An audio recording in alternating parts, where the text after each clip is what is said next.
I'm Rob Garza from Thievery Corporation, and you're watching Records in My Life.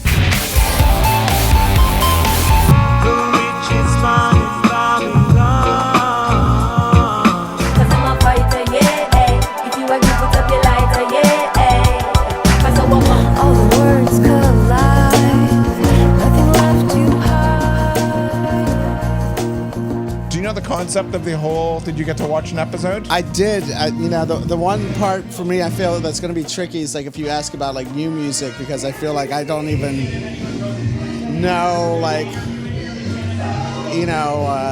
we can kind of skate around the new. So you listen to a lot of new music at all? I do. Actually, I listen to a lot of new music, but I DJ and I just pick out individual tracks. And a lot of times I don't listen to them the same way I listen to albums. I just find things that are like good for the floor and stuff like that. But I do listen to newer music, but like in terms of like, the whole concept of listening to things as an album has changed. Totally. Well, let's go back a few albums ago. I mean, you guys have spoken out some of your albums we've dealt with, and you've spoken out not only your music, but just about political issues like human rights and, food banks and things like that. What's a good album? I mean, we live in obviously turbulent times now where, not everybody's aware, but I think we need a bit more of a wake-up call. Yeah. What's a good protest? Could be punk or dub or reggae.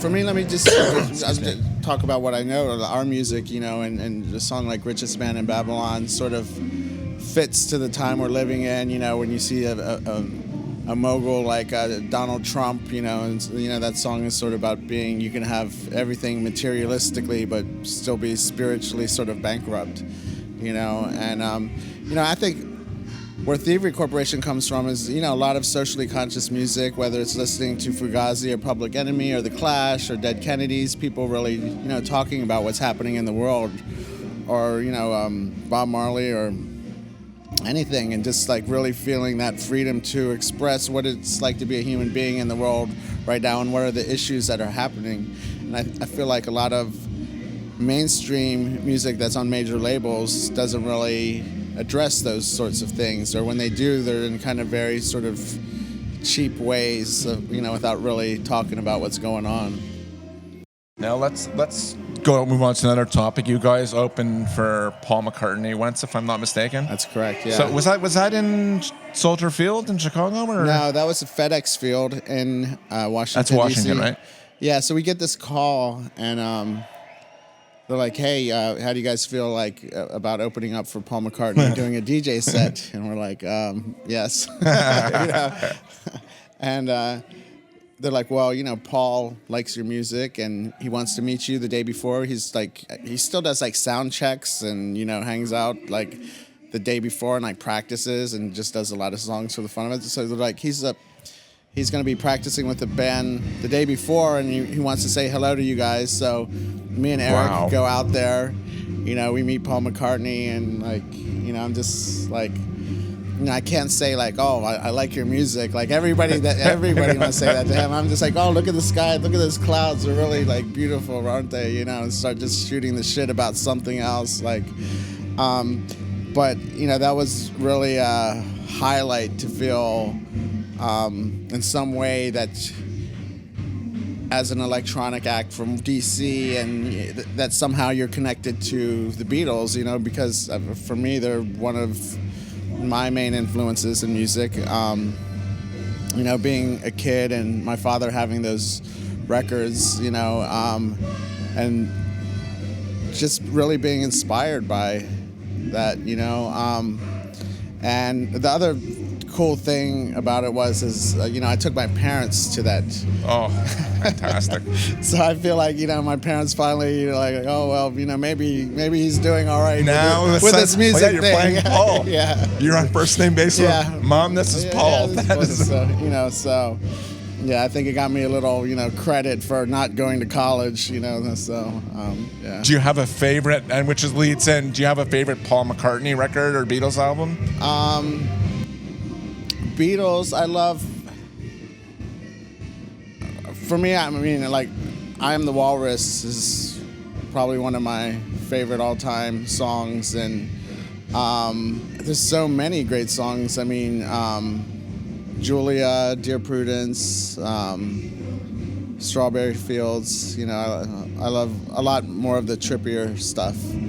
So let's go into the dance. You guys have, I mean, you've been around since, the band formed in 94, 95, around that time? 1995, yeah. 95? In Washington, D.C. So, yeah. I mean, you guys were the forerunners of kind of electronica, cafe, chill wave, all those genres of music. Was there a band, what for you is the ultimate dance album?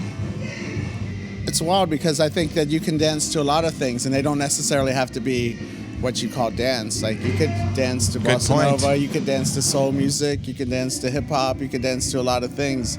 So for me, I think that so many things are dance music, you know, that it's hard when people put, you know, electronic music as dance music, because I think everything else is kind of dance music as well, you know.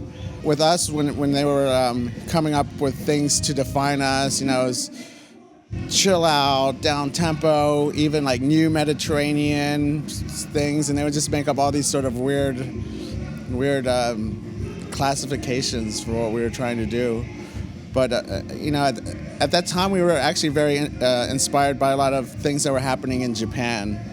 You know, a lot of people were sampling, and they were into jazz and bossa nova, and you had groups like United Future Organization, Kyoto Jazz Massive, Soul Bossa Trio, you know, leading this sort of whole sort of jazz electronic dance thing, you know, and we were like really inspired by that thing at the time. What was the first record, cassette, or CD that you bought that you can remember? Good question. It was Freeze Frame by J.Giles band back in like 1982. Yeah, I remember it. I was a kid and I was like that record, and just like you know, I think that's one of the first ones I bought, you know, like it was a lot of people playing video games, and after that point, you know, I just started taking the quarters that all my friends would use for video games and start buying records. But I saw that band in 1982. I convinced my father to take me to the concert, and like, thing about that band is that they're actually a blues band, you know, by thing, and so they did a lot of, you know, covers by John Lee Hooker, Muddy Waters, and things like that. And then I started getting into the blues music when I was like a kid, like 12, 13, and then just started getting into punk and stuff. And I think, you know, the first record that really just kind of changed my whole course was Pixies' Come On Pilgrim EP, you know, and that just, for me, it just kind of just blew my mind. And I saw them open for Throwing Muses at the old 930 Club on their first tour, and you know, and Thievery was signed to 4AD, and I think, you know, one of the reasons is I had you know, a love for that label, you know, just all sorts of things that were coming, you know, out on that label, Bauhaus and everything, Cocteau Twins and Dead Can Dance. Sure. And what record, here's another one. I mean, you talked about records that you first bought and things. What really grew your appreciation for music that made you really want to play? That you decided, I didn't want to go to college, or I wanted to do this for a living? Well, I think it's really all of those records at the time, and just listening to college radio, you know, and it's interesting because I just finished a biography of the Replacements, Troubled Boys. I don't know if you've read it. It's really good. And, you know, you think about that song, Left of the Dial. But, you know, like, back at that time, like, you know, Left of the Dial lets you know that there were other people like you that existed out there. I mean, there was no internet. There was no, like, ways for people to connect. And, you know, and I moved to Connecticut. I didn't know anybody, didn't have friends or whatever, but you know, there's so many college radio stations, you're like, wow, it's kind of like you're hearing something from another universe, and you know that there's people out there that are just as, you know, love the same types of music and just as weird and fucked up as you are or something, you know, so but, you know, listening to all those records and having that sort of ethos, especially being from DC and the Discord Fugazi scene, or all these artists just going out there and doing it, and not letting not being on a major label stop them, or not having the talent in a sort of mainstream way stop them either. And so I think all of that was very inspiring for myself and Eric. I think that's one of our common tangents. And last question, I know you said earlier that you asked me not to ask you about new. We were joking, half joking on. But even if if they have a single or something new, what's an artist or DJ or producer that we should be looking out for? I like Tycho. I like Bob Moses. I like these guys, Psychemagic. And I listen to a lot of individual tracks because I DJ a lot too. So I feel like, unfortunately, the way I listen to music is so different than the way I used to listen to it when I was younger. And it kind of, I miss those days of like really sitting down with albums and getting to really learn about an artist and how it was created, Well, thanks so much for your time being on the show. We'd like to ask all our guests quickly for words of wisdom or advice or a joke for our audience. Words of wisdom. For me, people ask, how is it, you got to this place and doing all these things. And, when I was a kid, I grew up in a very redneck town, sort of Mexican kid. I used to wear an eye patch, but I went like this, everything. I was used to being laughed at a very young age. And, I think the main reason being here is that, not letting my talent is, I don't let my lack of talent stop me from expressing myself. And I think that everybody has something to express, and, so we shouldn't be fearful of being afraid of not having what is considered talent by other people. That's great. Thank you very much.